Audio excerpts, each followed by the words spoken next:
What's up, everyone? Well, today's the day. I am heading across the Big Bend of Florida over to I'm going from Tarpon Springs all the way over to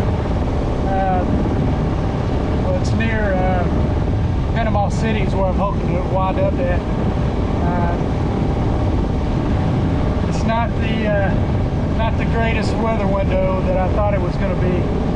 It started out, it's going to be very calm with a little wind behind me. And now it looks like it's still calm, but what wind there is, it's straight into me, and there's going to be a lot of showers.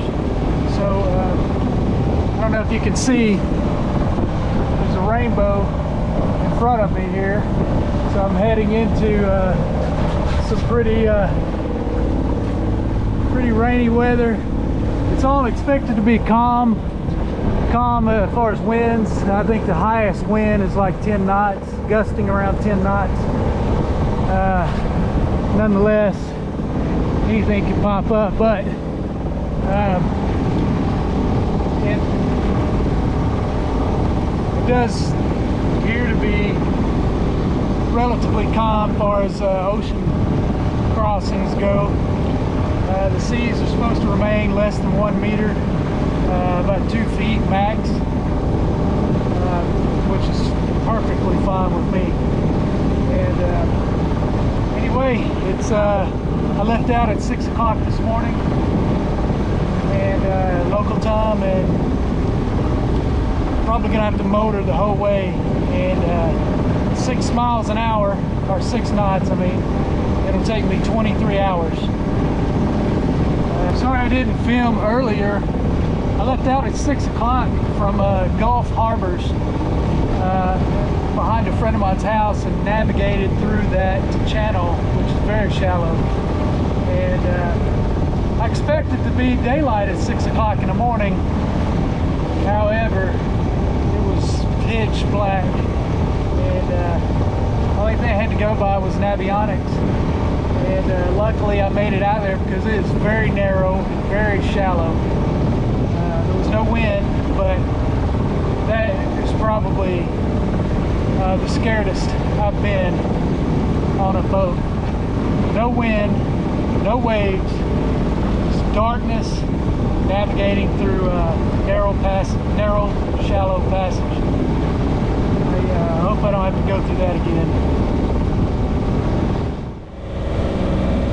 Alright, so it's almost 11 o'clock, and you can see how far I've gone, which is not far enough. Need to really be making some headway, but this is where I started here at Gulf Harbors north, and then that would be, you know, I mean, you can see.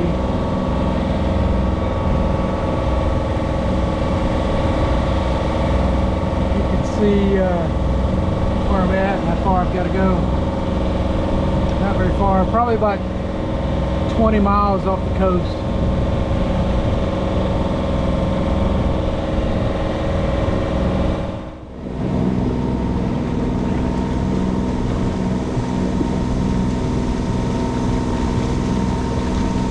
So the rain has calmed down, the wind has completely stopped.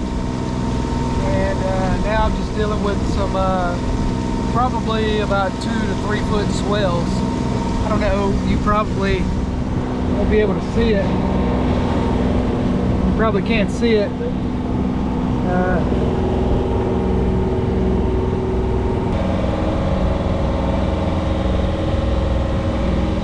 anyway, it's not too bad as far as conditions to be out here. I could use wind behind me, but I'm happy it is what it is. I'm obviously motoring at about 6 knots.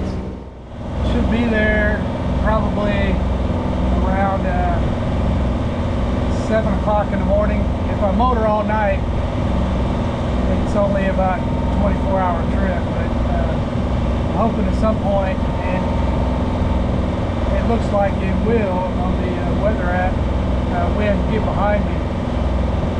I think probably about 1 o'clock in the morning it's going to change, and I'll have about 7-8 knots. One prediction showing it coming from behind, the other one showing it coming from on a reach from the starboard side. But right now it is just drizzle and very calm,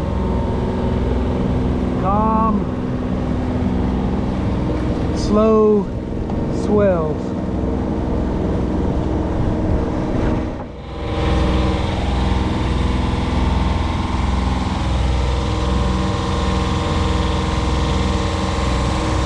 Dolphins, but you gotta expect to see dolphins. Well, I got a little bit of a problem.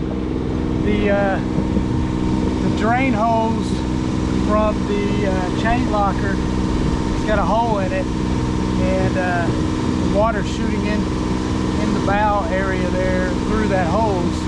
It's got a hole in it, but it's letting seawater into the boat. Thank God my bilge pump is working, and got a new one. So now I got to find a way to take that up, or just I've got about 100 miles to go. It's 12 o'clock, and I just need to tape it up and see if that holds until I get to shore. All right, so I got a mess here, but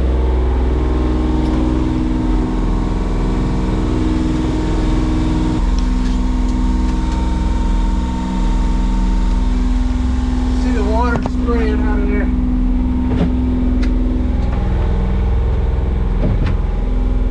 See the water until a wave comes up. So I'm going to take this up and see how it goes. Alright, I got that taped up, and there's another small leak up there that I can't get to. It's up under here, but it's in this hose. But this will definitely slow the water down quite a bit.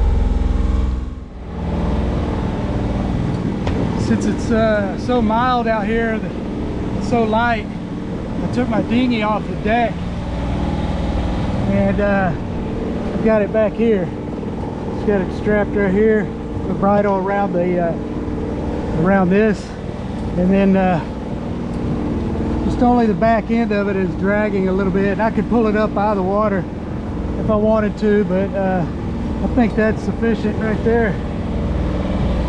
I got more view up front. See what's going on. I've seen a lot of crab pots out here, so trying to stay away from those.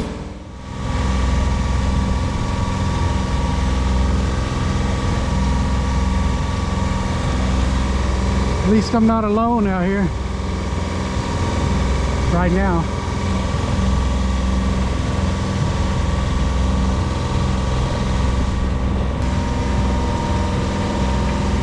Man, that looks just like an ordinary ski boat. Runabout, probably about 14 foot long.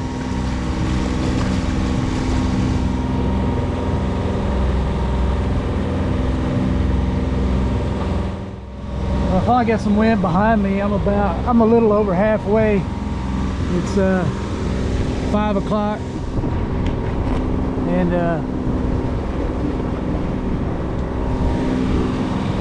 it's not much wind, but I got a little bit. I don't know, probably 7-knot wind kind of with me. Plus I have the engine going. I'm running about 6.5 to 7 knots. On average.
to go. Nice full moon tonight. It's only about 8 o'clock here. So I hope this moon stays out for a while. It's cloud cover, but it just pops out every now and then, give me some light.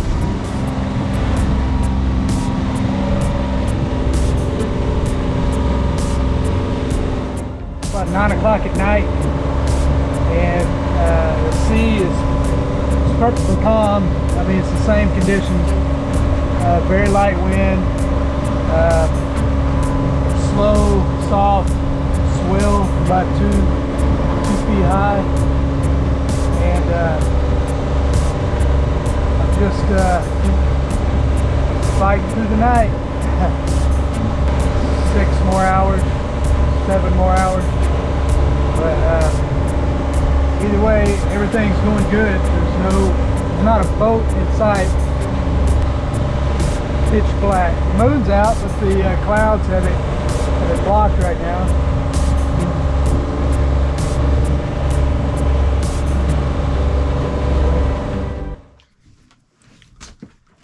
All right, so I made it 24 hours later. I made it here to Carrabelle, Florida, and I got here at 6 o'clock this morning. And I just anchored off of this Carrabelle Beach, I think is what it's called. And so now I'm gonna go find the marina and see if I can't get it secure in a slip.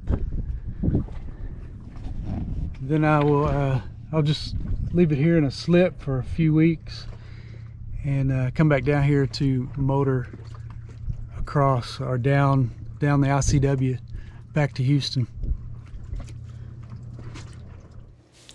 Hey, what's up everyone? Just wanted to stop the video right here and first apologize for not getting more footage at night. It got really intense right after that last portion at night. I'd say about midnight. A storm came in, and it was a lot of heavy winds.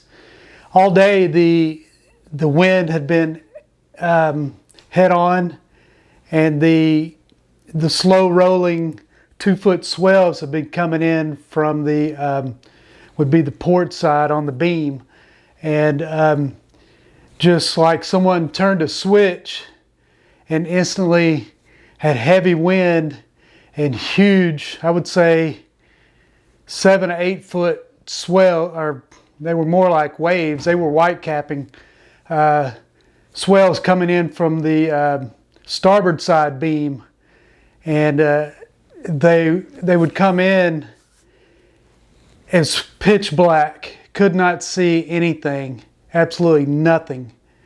There was rain, and these 7, 8 foot swells would come in and hit me and just throw the boat over to the port.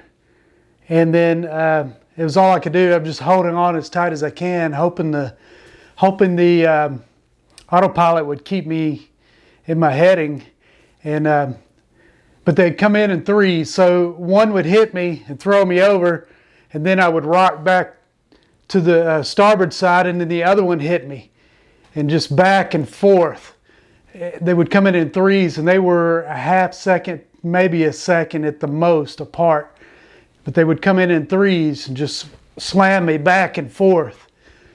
And then it would settle out for just a second. I would say maybe 8 to 10 seconds it would settle out, and then another one would come in. And this went on from midnight until I got in behind the barriers there, and I had to fight in through a narrow passage there. Well, I think that's called Carrabelle area, the beginning of the ICW for the Panhandle of Florida. And so this constant pounding of the swells and waves were hitting me, and had to fight into a little narrow passage You know, most of these passages are just dug out in the channel, and then, you know, left and right is very shallow water. So I'm getting hammered with these waves, and I'm fighting the boat back and forth, trying to keep into this narrow passage. And once I got beyond the barrier there, I instantly ran and got to an anchorage and just collapsed. But it was very, very intense. There was no weather that predicted that. The weather was predicted to pick up, the wind and some rain, but the swells were never expected to get above 1 meter, or 2 feet is really where it was forecasted. And I was listening to the weather as much as I could on the BHF, and it was everything was expected around midnight to come in, the storm, the rain, but obviously the rain and the wind was fine, and the swells made it very challenging. But the boat, she held fine. I ran the motor 24 hours straight without a hiccup.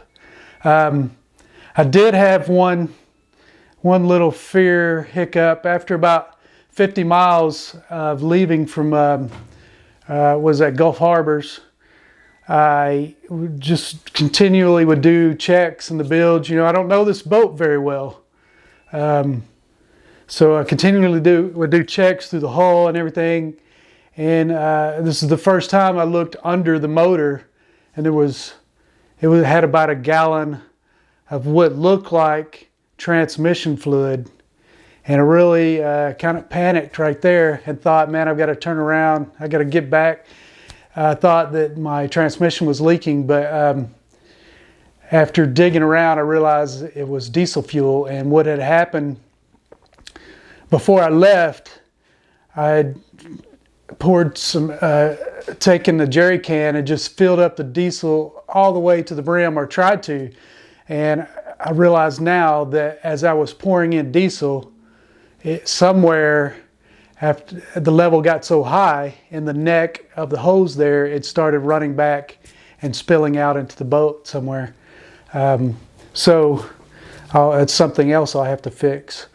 Also, I did not lift the mainsail because I found the under the compression post, there's a large wooden block that supports the compression post that is rotten. And you know, this boat sat for a while with water in the bilge, and I'm sure that's what caused the rot. The bilge pump had went out. The owner had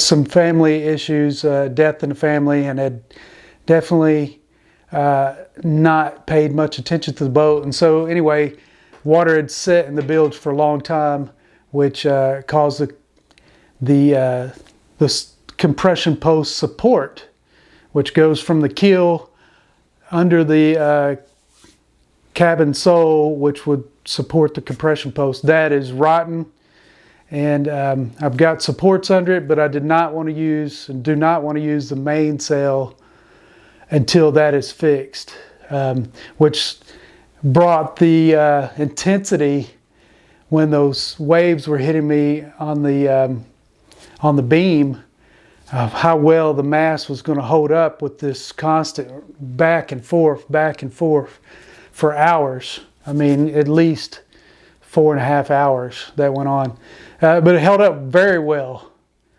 There's no sign of any sort of damage or anything that has happened, you know, other than just the fear of not knowing the boat. So the boat held through. On the other hand, I did not do so well. Like I said, I don't know this boat that well. You know, I haven't spent time knowing what it's capable of, and what, you know, I'm always finding things that need to be repaired. So anyway, my trip is going to continue motoring. I will throw up the head sail as long as the wind is light. I'm not going to put any stress on the rig, but I'll just continue on the ICW there, and anytime I got a little downwind, I'll throw up the head sail, and that's just the way it's going to continue until I can pull this boat out and do a full refit, which is the plan. But anyway, I just want to thank you for watching. My video capabilities are not that great. I'm learning how to film. Editing is obviously a part you need to learn, but also filming is a big part of when to film and how to film, and then of course putting it all together and editing. But as I get time, I expand that knowledge, and I hope to eventually get much better at it and provide better content. But anyway, thanks for watching, and I will see you in the next video. Thank you.